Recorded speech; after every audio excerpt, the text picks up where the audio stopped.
Hello everyone, welcome to my channel Commerce Center. Hope you all are doing well. So today's topic for discussion is Neoclassical Theory of Management.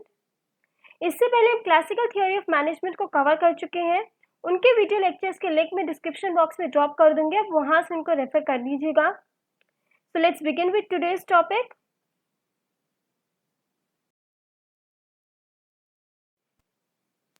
After this video, you will be acquainted with meaning of neoclassical approach, basic features of neoclassical approach, Hawthorne experiment, illumination experiment, relay assembly test room experiment, mass interviewing program, bank wiring observation room experiment, main contributions of Hawthorne experiments and practice questions.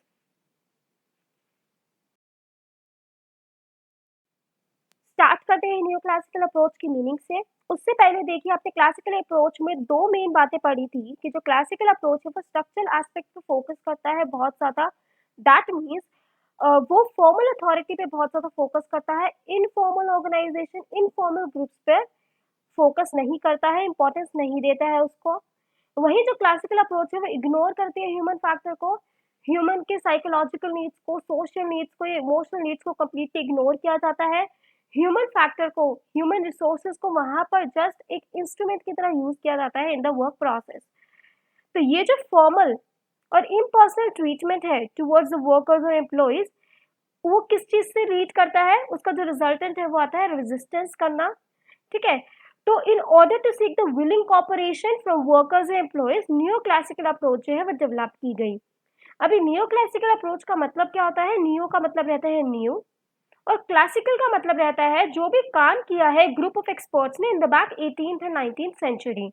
तो अगर आप सीधे से शब्दों में new classical approach देखें, क्या होता है? न्यू का मतलब न्यू एंड क्लासिकल. ठीक है, दैट मीन्स क्लासिकल अप्रोच के अंदर क्या एक न्यू टच दिया गया है, क्या एक न्यू बात कही गई है, उसको बोला जाएगा न्यू क्लासिकल अप्रोच.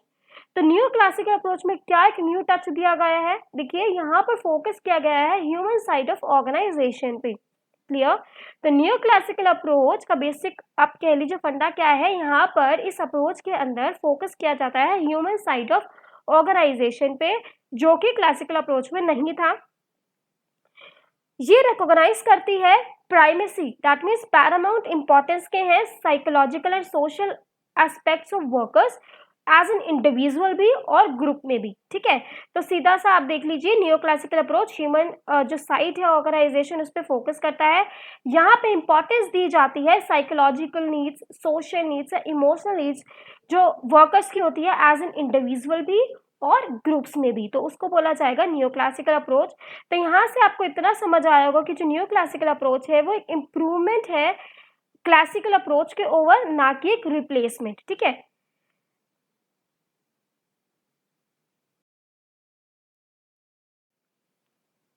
अब देखते हैं basic features of new classical approach. तो फर्स्ट फीचर आता है the business organisation is a social system.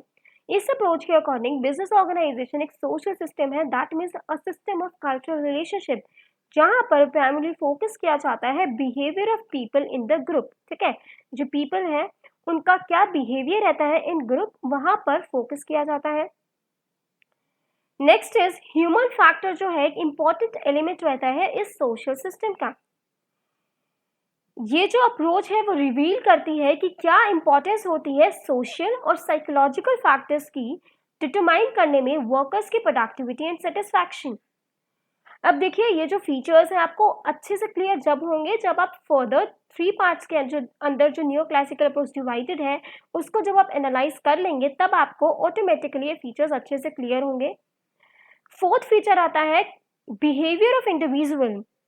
Dominate, जो बिहेवियर है इंडिविजुअल का वो डोमिनेटेड होता है इनफॉर्मल ग्रुप से.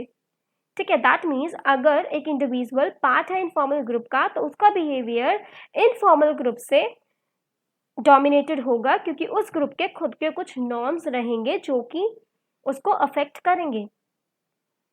इस अप्रोच के अकॉर्डिंग जो मैनेजमेंट है उसका क्या एम रहता है कि डेवलप करना social and leadership skill in addition to technical skills, so that जो वर्कर्स हैं, जो ह्यूमन रिसोर्सेज है, जो एम्प्लॉयज हैं, वो विलिंगली उनसे कॉपरेशन सीख किया जा सके और वो विलिंगली काम करें सो दैट ऑर्गेनाइजेशन के जो अल्टीमेट गोल्स है वो अचीव हो सके। Last one is morale and productivity go hand in an organisation. इस अप्रोच के अकॉर्डिंग जो मोरल है और जो प्रोडक्टिविटी है वो हैंड इन हैंड जाती है। अगर मोरल इंक्रीज होगा तो प्रोडक्टिविटी भी इंक्रीज होगी। और मोरल कैसे इंक्रीज होगा यहाँ पर, क्योंकि यहाँ पर ह्यूमन साइड ऑफ ऑर्गेनाइजेशन पे फोकस किया जाता है, उनके साइकोलॉजिकल सोशल नीड पे फोकस किया जाता है। इससे जो ह्यूमन रिसोर्सेज हैं उनका मोरल इंक्रीज होता है। नाउ फर्दर न्यू क्लासिकल के जो राइटर्स हैं उन्होंने ऑफर किया है ऑर्गेनाइजेशनल डिजाइन। तो हमारे 3 ऑर्गेनाइजेशनल डिजाइन हैं जो यहाँ पर ऑफर किए गए हैं: flat structure, decentralisation and informal organisation. देखिए फ्लैट स्ट्रक्चर क्या होता है, यहाँ पर जो आपकी स्केलर चेन रहती है वो शॉर्टर हो जाती है, देयरफॉर जो आपका कम्युनिकेशन है वो ज़्यादा इफेक्टिव हो जाता है और मोटिवेटेड रहते हैं इससे एम्प्लॉयज़। डिसेंट्रलाइजेशन क्या है, डिसेंट्रलाइजेशन का मतलब होता है dispersion of powers to the lower levels. तो इससे क्या होगा, जो इनिशिएटिव है, जो ऑटोनॉमी है वो प्रिवेल करेगी लोअर लेवल्स पे, जिससे जो वर्कर्स हैं, एम्प्लॉयज़ हैं वो मोटिवेटेड होंगे। इनफॉर्मल ऑर्गेनाइजेशन, देखिए जो फॉर्मल ऑर्गेनाइजेशन होती है वो रिप्रेजेंट करती है सिर्फ ऑफिशियल चैनल्स ऑफ इंटरेक्शन, तो उसके काफ़ी ज़्यादा लूप होल्स रहते हैं, ठीक है, वीकनेसेस रहती हैं। तो जो इनफॉर्मल ऑर्गेनाइजेशन है वो कवर करती है उन वीक होल्स, लूप होल्स को, एंड हेल्प करती है सेटिस्फाई करने में social and psychological needs of the people, ठीक है, जिससे वो जो ह्यूमन रिसोर्सेज है वो रिलेट कर पाते हैं ऑर्गेनाइजेशन से। क्लियर? तो ये 3 ऑर्गेनाइजेशनल डिज़ाइन है जो न्यू क्लासिकल राइटर्स ने ऑफर किए हैं। न्यू क्लासिकल अप्रोच को आप एनालाइज कर सकते हैं 3 पार्ट्स के अंदर: Hawthorne experiments, human relation movement and behaviour sciences thinking. इस वीडियो के अंदर हम कंप्लीट करेंगे होथ्रोन एक्सपेरिमेंट्स को।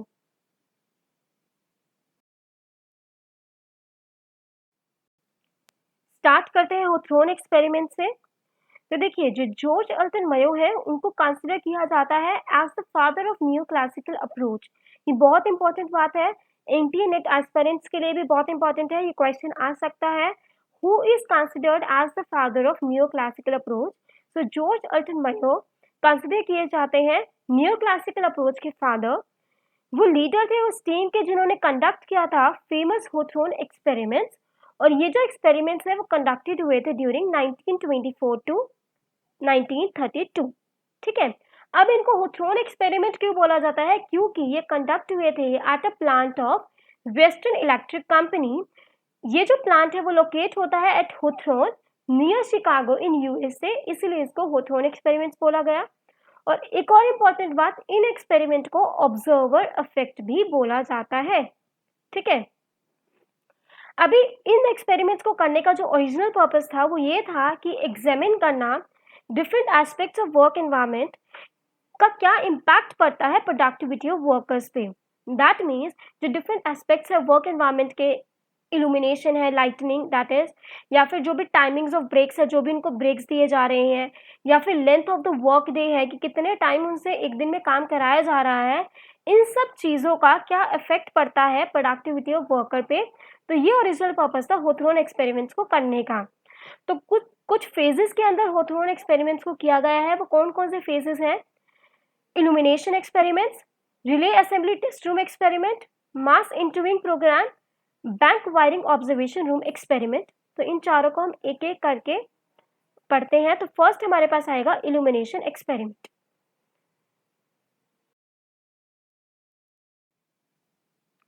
फर्स्ट एक्सपेरिमेंट हमारे पास आता है illumination experiment.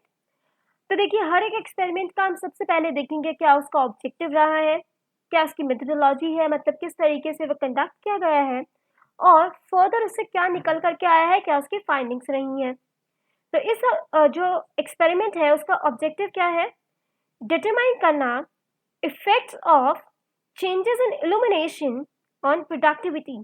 That means find out करना कि क्या वेरिंग अमाउंट्स ऑफ इल्यूमिनेशन का अफेक्ट पड़ता है वर्कर्स की प्रोडक्टिविटी पे। दैट मीन्स कि जब भी आप वेरिंग अमाउंट ऑफ लाइटनिंग डालते हैं तो उससे किस तरीके से वर्कर्स की प्रोडक्टिविटी अफेक्ट होती है। तो it's a prolonged observation of two groups of employees को ऑब्जर्व किया गया। तो वो कैसे किस तरीके से कंडक्ट है उसको देखते हैं। देखिए जो फर्स्ट ग्रुप है उसको एक्सपोज किया गया to varying intensities of illumination. That means जो फर्स्ट ग्रुप है उस पर different amount of lightning, so उसको एक्सपोज किया गया, कभी लाइट ज़्यादा कभी कम कभी थोड़ी ज़्यादा, तो ऐसे करके उनको एक्सपोज किया गया डिफरेंट अमाउंट ऑफ लाइटनिंग से। As they are expose to experimental changes, तो उनको क्या बोला गया, एक्सपेरिमेंटल ग्रुप। वहीं जो दूसरा ग्रुप था उसको बोला गया कंट्रोल ग्रुप। कंट्रोल ग्रुप क्यों, क्योंकि उनको कांस्टेंट रखा गया in the terms of intensities of illumination. That means वहां पर अमाउंट ऑफ लाइटनिंग को आपने बिल्कुल भी वेरी नहीं किया, वहां पर अमाउंट ऑफ लाइटनिंग जो है वो कांस्टेंट रही, इसलिए उसको बोला गया कंट्रोल ग्रुप। तो जो रिसर्चर्स है उन्होंने क्या देखा कि जैसे इंक्रीज किया गया illumination, that means amount of lightning को जैसे इंक्रीज किया गया इन द एक्सपेरिमेंटल ग्रुप, तो दोनों ही ग्रुप का जो प्रोडक्शन है वो इंक्रीज हुआ। और जैसे इंटेंसिटी ऑफ इल्यूमिनेशन को डिक्रीज किया गया एक्सपेरिमेंटल ग्रुप में, तब भी जो प्रोडक्शन है वो इंक्रीज हुआ दोनों ही ग्रुप में। और प्रोडक्शन सिर्फ डिक्रीज कब हुआ, जब इल्यूमिनेशन को, जब लाइटनिंग को डिक्रीज कर दिया गया था to the level of moonlight. That means बहुत ही ज्यादा डिम कर दिया गया है, सिर्फ तभी जो प्रोडक्टिविटी है वर्कर्स की वो डिक्रीज हुई। तो वो तो ऑब्वियसली डिक्रीज होगी, जब उनको कुछ दिखेगा ही नहीं तो काम कैसे परफॉर्म होगा। ठीक है, तो इस चीज से क्या निकल करके आता है, क्या फाइंडिंग्स आती हैं कि जो लाइटनिंग है उसको कोई भी इफेक्ट नहीं पड़ता है प्रोडक्टिविटी पे, और ही अदर फैक्टर्स है जो इन्फ्लुएंस करते हैं प्रोडक्टिविटी को। इसीलिए जो दूसरा फेज एक्सपेरिमेंट का वो अंडरटेक किया गया। तो देखिए इल्यूमिनेशन एक्सपेरिमेंट क्या हुआ, दो ग्रुप्स लिए गए, एक में अमाउंट ऑफ लाइटनिंग को फ्लक्चुएट किया गया, एक में फ्लक्चुएट नहीं किया गया।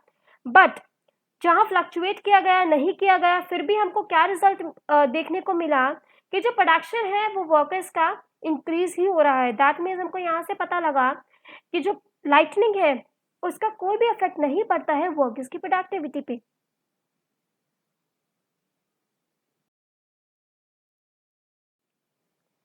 देखिए नेक्स्ट आपके पास आता है relay assembly test room experiments.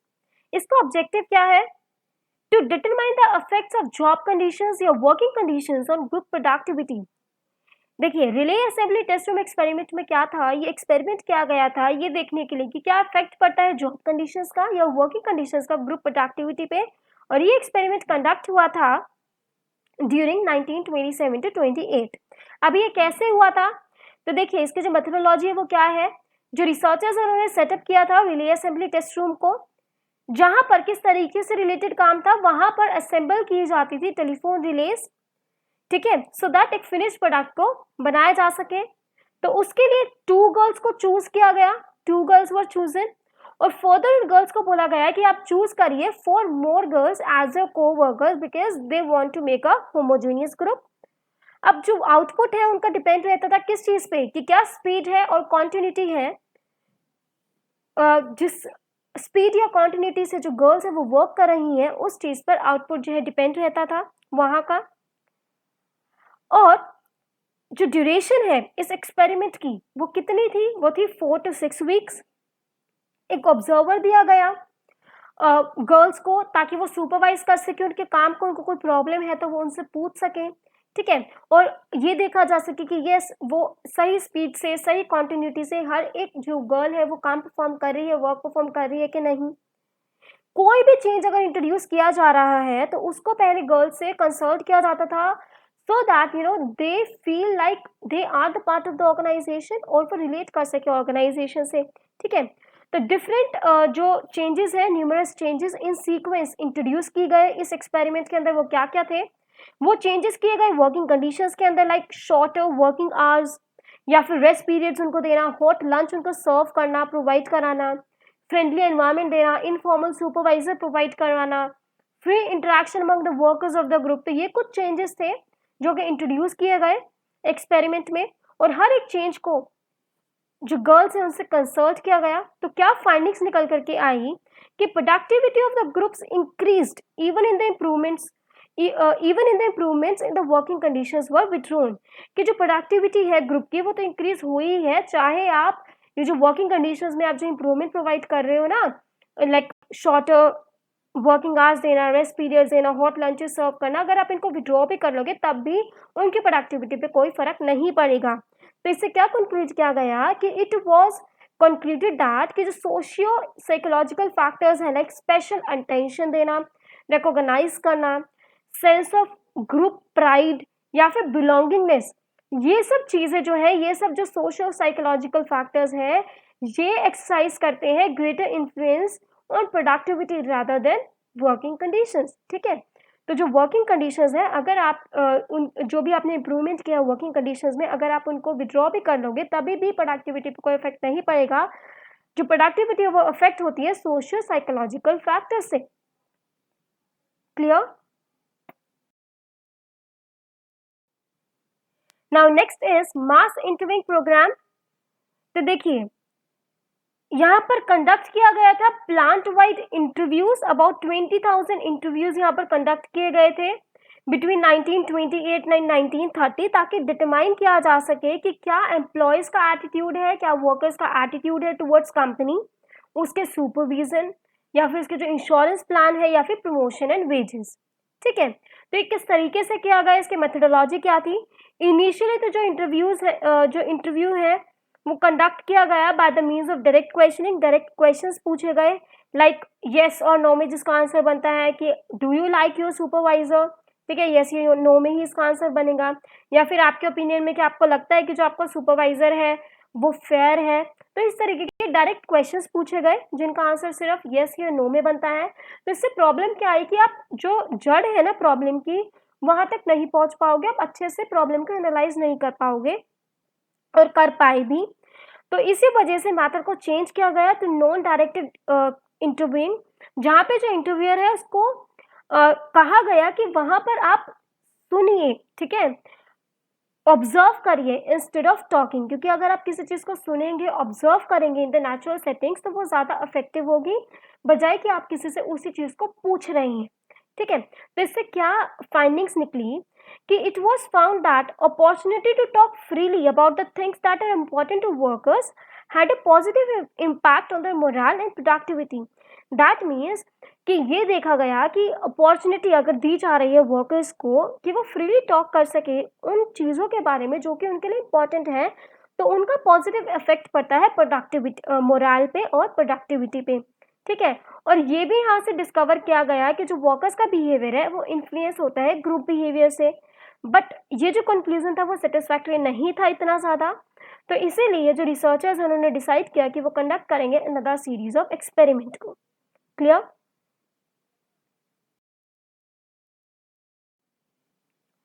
Next आता है आपके पास bank wiring observation room test experiment. तो देखिए इसका ऑब्जेक्टिव क्या है, ये जो एक्सपेरिमेंट है वो कंडक्ट किया गया था ये फाइंड आउट करने के लिए कि क्या इम्पैक्ट पड़ता है स्मॉल ग्रुप्स का इंडिविजुअल्स पे, अगर इंडिविजुअल उसका एक पार्ट है। तो ये जो एक्सपेरिमेंट है वो कंडक्ट हुआ था ड्यूरिंग 1931 टू 1932। अभी किस तरीके से हुआ था, जो 14 मेल वर्कर्स हैं उनका एक ग्रुप बनाया गया था। उनका क्या काम था, उनको अटैच करनी थी wires with the switches certain equipments के लिए जो कि यूज होते हैं टेलीफोन एक्सचेंज में। और जो उनका वेज है ना, हर एक वर्कर्स का जो आर्ली वेज है उसको फिक्स कर दिया गया था on the basis of average output of each worker. ठीक है, जो भी एवरेज आउटपुट रहेगा ईच वर्कर का, उसके बेसिस पे hourly wage for each worker इन्होंने फिक्स कर दी। दैट मीन्स इंडिविजुअल की प्रोडक्टिविटी ग्रुप प्रोडक्टिविटी के साथ जोड़ दी। और इन्होंने बोनस का भी प्रोविजन बनाया कि बोनस भी दिया जाएगा on the basis of group effort. That means अगर ग्रुप अच्छा परफॉर्म करेगा तो बोनस भी दिया जाएगा। दैट मीन्स यहाँ पे ग्रुप इंसेंटिव की बात की गई। तो जब ये चीजें हुई तो ये एक्सपेक्ट किया गया कि जो हाईली एफिशिएंट वर्कर्स है ना वो प्रेशर लाएंगे लेस एफिशिएंट वर्कर्स पे, ताकि जो आउटपुट है वो इंक्रीज हो और एडवांटेज लिया जाए ग्रुप इंसेंटिव प्लान का। बट ऐसा कुछ भी नहीं हुआ, ये जो स्ट्रैटेजी है वो बिल्कुल भी वर्क नहीं की। तो इसके जो रीजंस है वो वर्कर्स बताते हैं कि ऐसा क्यों हुआ, ये स्ट्रैटेजी से उल्टे क्यों पड़ी, उसके कुछ रीजन साइट आउट करते हैं वर्कर्स। वो क्या है, फर्स्ट वो बोलते हैं फियर ऑफ अनएम्प्लॉयमेंट। वो कहते हैं कि जो एफिशिएंट वर्कर्स है वो तो चलो ठीक है उन्होंने तो काम कर दिया, बट जो लेस एफिशिएंट वर्कर्स है उनका क्या, वो तो अनएम्प्लॉयड हो जाएंगे ना। तो इसीलिए फर्स्ट रीजन उन्होंने ये साइट किया कि ये जो स्ट्रैटेजी है वो इसलिए नहीं की गई कि इसका मेन रीजन था fear of unemployment. Next is fear of increase in output, कि अगर उनको जितना आउटपुट दिया गया है कि आपको इतना काम करना है, इतना आउटपुट आपको परफॉर्म करना है, तो अगर इस आउटपुट को हम परफॉर्म कर लेते, ठीक है, इस इतने आउटपुट को बना लेते, तो फिर क्या है, नेक्स्ट में क्या रहता कि वो इंक्रीज कर दिया जाता आउटपुट। ऐसा ही तो होता है ना कि मान लीजिए आपका 95% आता है 10th एग्जामिनेशन में, तो आपके जो फैमिली है उसका आपसे एक्सपेक्टेशन और हायर हो जाता है कि आगे 11th है या 12th है, उसमें आप कुछ ना कुछ ज़्यादा ही लेकर आएंगे।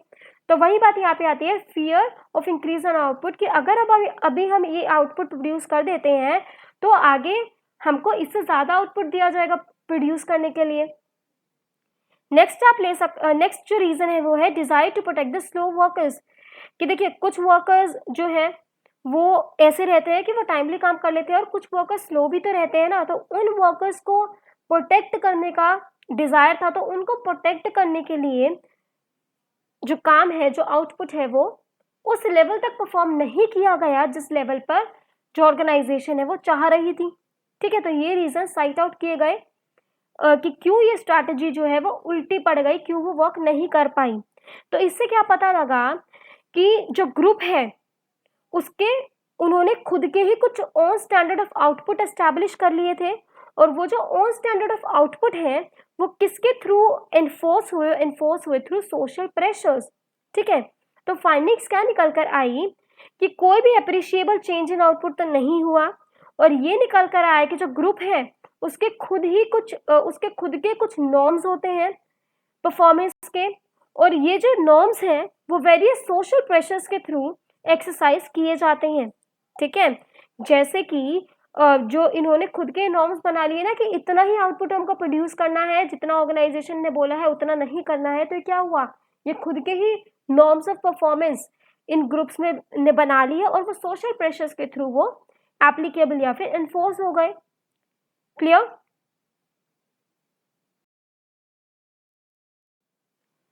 अब जो 4 फेजेस है होथ्रोन एक्सपेरिमेंट के उसको हम देख चुके हैं, तो क्या कंट्रीब्यूशन है होथ्रोन एक्सपेरिमेंट का वो देखते हैं।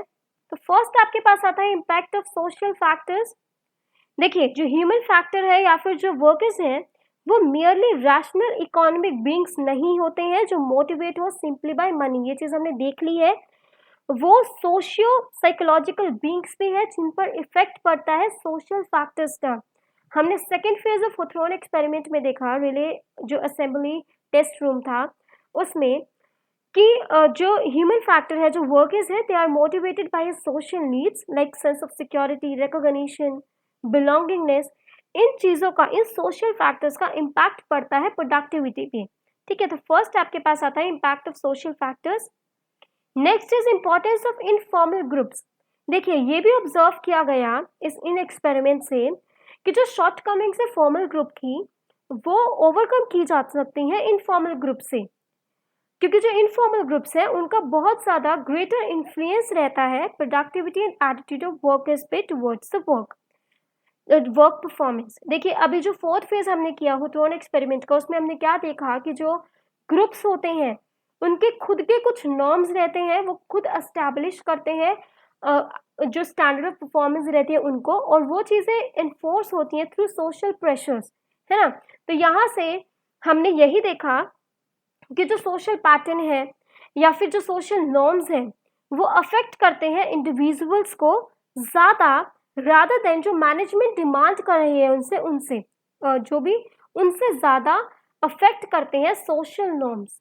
ठीक है, तो ये चीज़ हमने फोर्थ फेज ऑफ होथ्रोन एक्सपेरिमेंट में देखी है। इसके बाद आपके पास आता है लीडरशिप। तो देखिए लीडर क्यों चाहिए होता है, लीडर चाहिए होता है सो दैट डायरेक्ट की जा सके ग्रुप एक्टिविटीज़ को विलिंगली। तो एक जो फॉर्मल सुपरवाइजर है, एक फॉर्मल जो लीडर है वो अपॉइंट किया जाता है मैनेजमेंट के थ्रू, ताकि आउटपुट जो है वो प्रोड्यूस हो सके, जो डिजायर्ड आउटपुट है वो प्रोड्यूस हो सके। पर उसके साथ साथ एक इनफॉर्मल लीडर भी ज़रूरी होता है, क्योंकि जो इनफॉर्मल लीडर है वो ज़्यादा इन्फ्लुएंस कर पाता है ग्रुप बिहेवियर को, क्योंकि वो रिलेट कर पाता है सोशल प्रॉब्लम्स के साथ। ठीक है, वो रिलेट कर पाता है उनकी प्रॉब्लम्स के साथ अच्छे से। इसीलिए एक इनफॉर्मल जो लीडर है उसका इन रिक्वायरमेंट रहता है। ये चीज़ हमने होथ्रोन एक्सपेरिमेंट से पढ़ी है, सीखी है। इसके बाद नेक्स्ट आता है प्रॉपर कम्युनिकेशन। देखिए प्रॉपर कम्युनिकेशन बहुत इंपॉर्टेंट होता है वर्कर्स और मैनेजमेंट दोनों के ही बीच।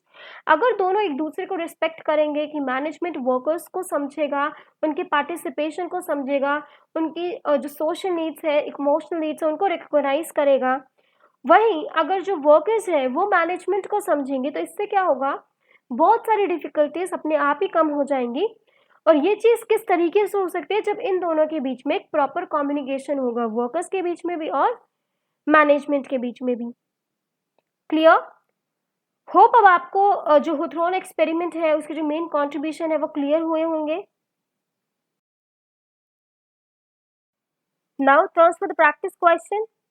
तो who is considered as the father of new classical approach, इसको हमने डिस्कस किया है। George Elton Mayo, Henry Fayol, F W. Taylor or none of the above?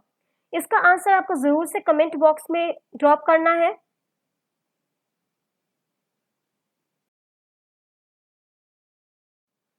So that is all about today's video. Hope आपको ये video informative लगा हो। तो अगर आपको ये वीडियो इन्फॉर्मेटिव लगा है तो do like, share, comment and subscribe to my channel for more informative videos. Have a nice day all.